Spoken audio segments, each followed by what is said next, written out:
I'm with Dave Miller, and we are here almost in mid-August, and practice has been ongoing, and soon your first test will come up here on the 20th. Yep. So let's talk a little bit. Let's start out with a recap of 2025. 5-6 record, all 6 losses by 7 points or less.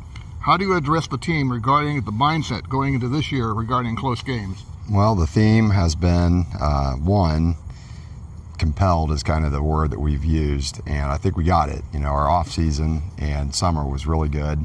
I think we figured up, you know, we averaged, I think 56 workouts. That's average across the board with every player on our team.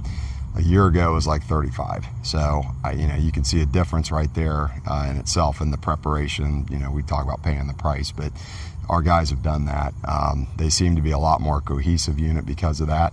I felt like we had a divide early last year in the summer when these guys came out, and you know, some of them had come to maybe 2 workouts or none. You know, so that, you know, it's hard to establish team chemistry when guys are looking at each other kind of going like, you know, I put a lot of work in, what have you done? And you know, fortunately, unfortunately, however it works out, you know, there were probably 7 or 8 guys from that team, good guys. You know, they finished better than they started, but were starters and had not really done that. You know, so I think that's one of the big differences already. We've talked a lot about finishing, you know, and I think it's, again, it just kind of goes back to that square one. You know, we've talked about the paying the price part of it and just being able to trust each other. It's hard to finish together if, you know, if the other half the team is not doing that. You know, half of our senior class, great senior class, 34 kids, 17 of them prepared, the other 17 really didn't. You know, so you kind of get what you deserve in those situations, I think. There was other things. That's kind of to start it out. Obviously, you know, we have to do a better job as coaches too, but I feel good about us right now, you know, at least from that standpoint. So does peer pressure play into that? It should, and I think it did. You know, I think one of the things that happened is we've got lower numbers this year, and I think part of it is they, you know, some of the guys were not willing to do what the other guys were doing, and you know, kind of wanted that paycheck without putting the time in. And I think some of the players got on them, and they didn't like it. You know, and it was mostly younger guys. You know, hopefully we can get them back, and they can figure out maybe after a year that, you know, you do have to put some work in. You know, so yeah, I think it has a lot to do with it. I think there were some that complied with it, you know, and kind of became committed and compelled themselves, but some of them didn't. They decided they weren't going to be part of that. But you know, I've heard really good coaches talking about getting the right people on the bus. I think we've got the right people on the bus right now. All right. On this year's team, starting with the quarterback position, J.J. Hill has graduated. Mm-hmm. So does junior Reagan Hefner take over? He did have some playing time last year. How does that help him going into this season? Yeah, right now he's our starter. He came in with the most experience, and you know, we have a couple other guys that can work in there. Brett Hilty and Brett's right there with him. You know, but the thing with Brett is, and that's a good thing for us. You know, Brett is doing a lot of things for us. He's playing defense, some safety, playing in our backfield at halfback. He's our holder. I mean, there's just a multitude of things that he does, but he can also run our offense. But yeah, Reagan's earned it. He's done a great job in our offseason. The guys trust him. He's very talented, you know, so I think those in-game experiences he had last year, you know, while JJ was a starter, he did get some significant playing time, and I, you know, lettered last year, and so I think that's going to help him a lot. And then, you know, sophomore Theo Von Handorf is going to be, you know, he's injured right now, but you know, he's going to be a good one down the road here, and can also fill in there if we had to. So, okay, at running back, Logan Doty, who was third in the GWalk last year with more than 1,100 yards, leads the way. What are your expectations from him this year? Well, I think the expectations, you hit the key word there. It's more what he puts on himself. I think he's not satisfied with any of that. Had an injury about week 7.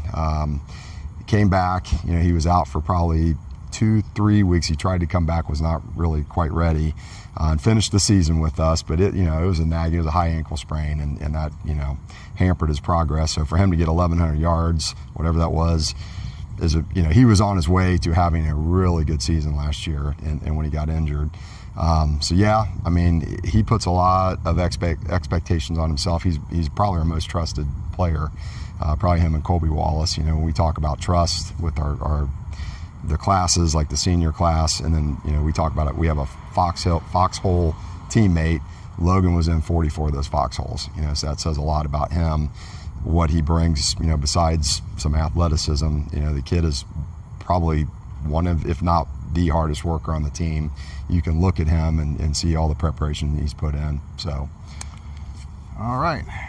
How do you use senior Damian Patton, who amassed almost 500 yards? Yeah, he filled in at the end. I was going to say it's not Logan alone. I just mentioned Brett Hilty. Davon Porter has done a really good job of stepping up. Kind of replacing both those guys, Brett and Davon, kind of replacing Nolan Stringer, who was our MVP, by the way, a year ago. And then we have Demetrius Wynn, and you mentioned Damian. Both those guys are playing both ways.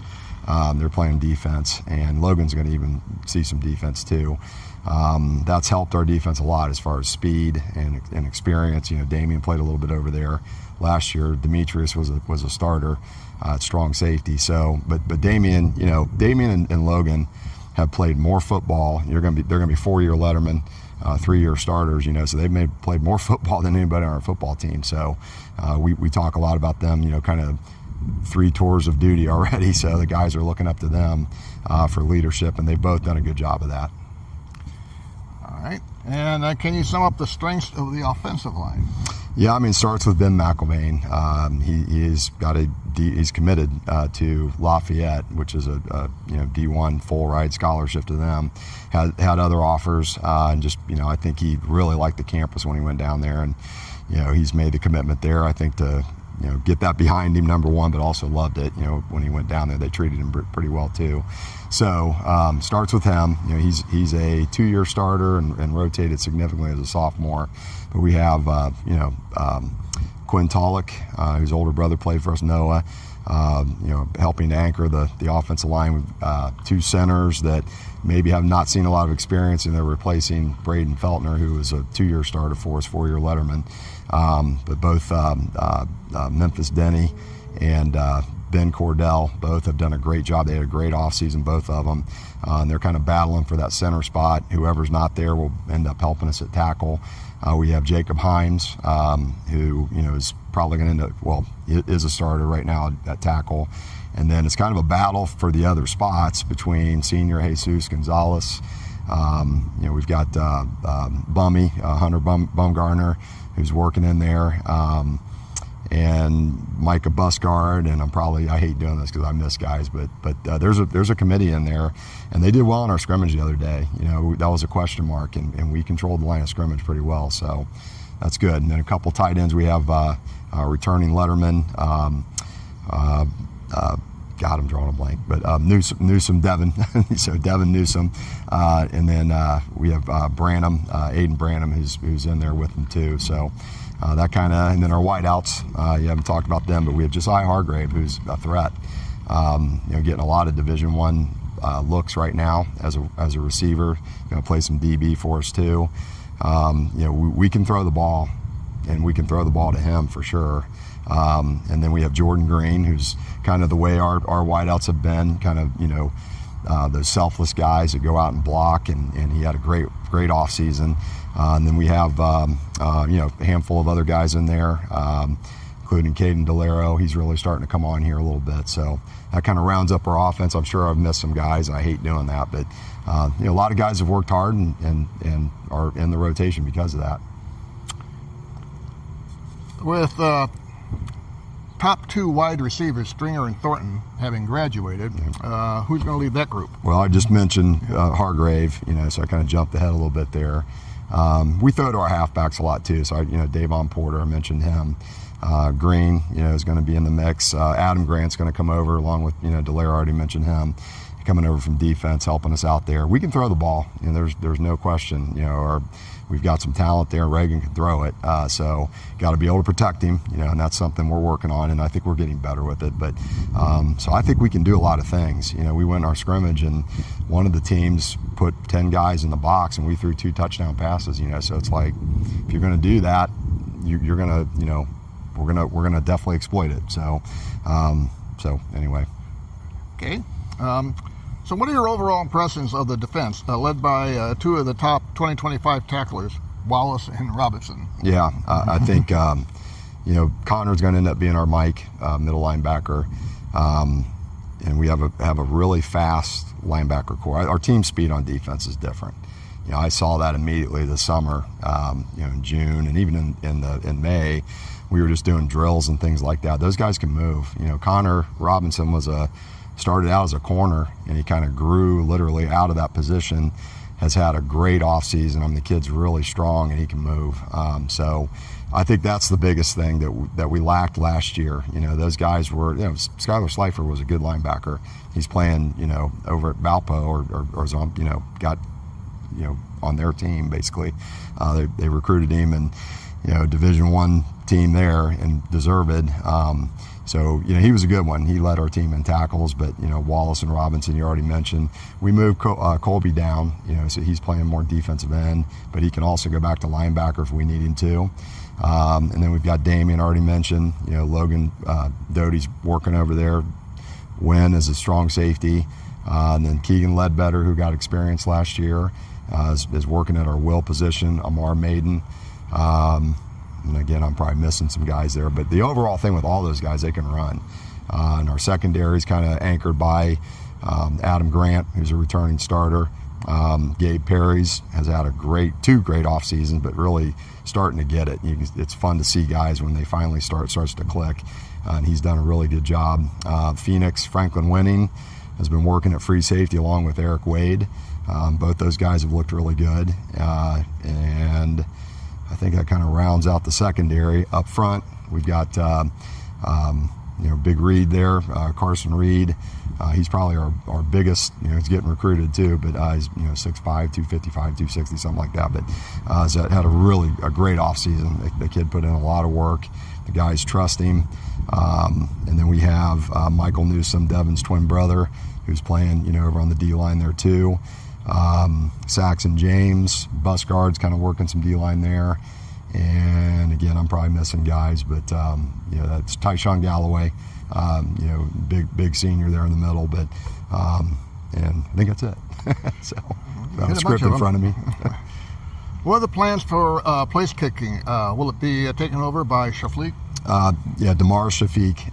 Nobody works harder than Damaris. He's out here constantly with our special teams coordinator.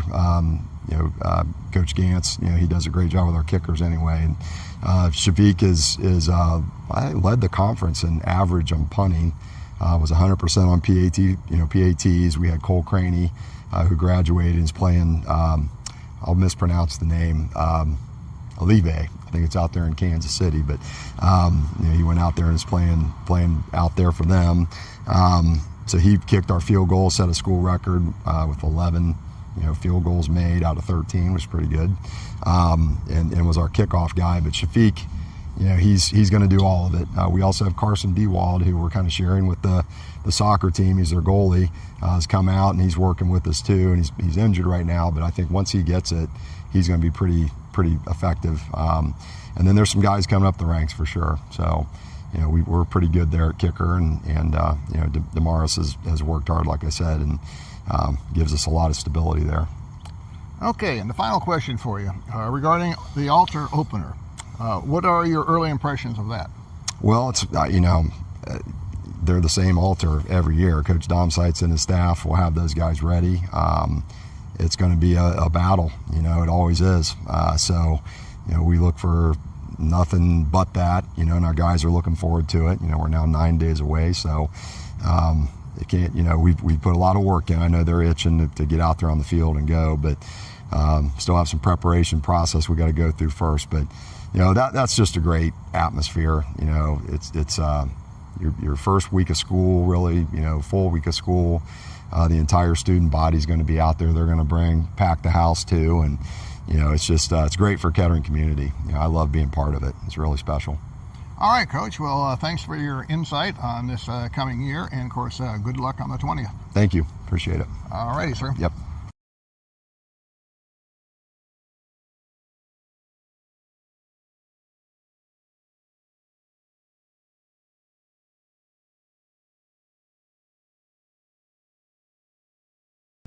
I'm with Coach Ed Domsites, head coach of the Alter Knights. How many years is this now, Coach? This is my 51st year as a head coach, so I've been around a while, yeah. Played a little bit of football then. Yeah. All right, well, let's get right into it. Before we get into to this year, a 7-3 regular season before losing to Baden in the first round of the playoffs. What are your thoughts about that 2025 campaign? Actually, we won the first round. Okay. It was second round? Yes, we lost in the second round to Baden. We finished 8-4. My thoughts about last season, is that what you're saying? Yes. Okay, last season, I believe at times we played extremely well. There were probably at least 2 football games where I thought we should have won, and we didn't finish. And I think that's one of the goals this year is that when we line up, we've got to play 4 full quarters, and hopefully we'll see that. But certainly it's a challenge. Let's start at the quarterback position. Who will take over Rod Owens Jr.? Right now, it's still not completely decided. It will either be Renner Vongsi, it looks like, or Roman Swain. Okay, one of those two. And how does the running back position look with 1,000-yard rusher Noah Jones returning? Well, Noah's not coming back. Oh, okay. Noah graduated. It's Drew Cripps, who is the returning running back. So Drew will be in the backfield along with Matt Jones, Noah's brother, and a couple of other young runners will be out there with him. Okay. We're getting some old information here. Yep. Can you assess the offensive line? That's every year that's a key, and I think that when you look at the offensive line, you've always got spots to fill. We've got 2 or 3 where we're going to have some younger players in there, players without experience. If we're going to be successful, the offensive line's got to show a lot of improvement and get the job done. To me, that's the most important facet of the game, is offensive line. And how does the wide receiver position look? Wide receiver doesn't look too bad. I think we've got some people. I think Chimdi Eze. I think Parker Flanders got a lot of action last year at the wide receiver spot. Kaysen Dill. We've got Cameron Bach. So those, that ought to be those young men ought to be able to step right up and do a job. Some of those fellas they're tall enough. They make good targets and they can catch the ball. So overall, for a team that threw the ball 93 times last year, what will that philosophy of staying on the ground remain this year? Well, I think we'll do whatever we feel is working at the time. I'm not a coach who believes that we've got to have a balanced offense. That's not necessary as I see it. It's what's working at the time, what gives us the best chance to win. So. All right. Defensively, talk about your top tackler, Jack Body. Okay, Jake Body. Jake is a solid performer. He is a great worker in the offseason. Strong kid, quick. He's got all the skills you look for in a linebacker. I think that when you actually want to build an offense around someone, a defense around someone, he's one that you would look at. He'll be out there with a couple of younger linebackers, but I think Jake should have a heck of a year for us. And what does the rest of the defense look like? Well, we've got it's a mix of experienced players. Our 3 people inside. I think that when you look at the defensive line, we've got we've got Israel Jamaica, we've got Dash Kelker, we've got Isaac Manfrey. And those are three solid players who have a great deal of experience. I think defensive ends, we've got a couple of new faces there, and linebacker. But in the secondary, we've got some experience back there. Anytime you can get Drew Cripps out there on the field, he'll probably be our safety or one of our corner, depending on what we're in. So it's not unlike any other year. We've got holes to fill, and if we can be successful doing that, then I think we can expect another good year of Alder football. Okay, and finally, what are the challenges of playing Fairmont with a new quarterback, but the same challenge of stopping Logan Doty? Yeah, I think that anytime you line up against Fairmont, it's the same story. They're going to attack. They're going to attack with the running back, the quarterback. He is. We got to believe that he is another in a long line of solid option quarterbacks. Ideally, we want to try to keep their offense off the field because it's 4 plays. If you give them 3 yards a crack, Coach Miller will go for it on 4th down. They want to maintain the control of the clock. So they're going to be big. They're going to be well coached, and really it's going to come down to whether or not we can handle their option game, their dives, and contain them. You're never going to be able to. I don't think we're ever going to be able to just completely shut them down. What you want to try to do is be so successful on defense that they don't break your back and beat you. All right, Coach. Well, that's it for this year. Thank Have you. a good season. Thank you. Yep.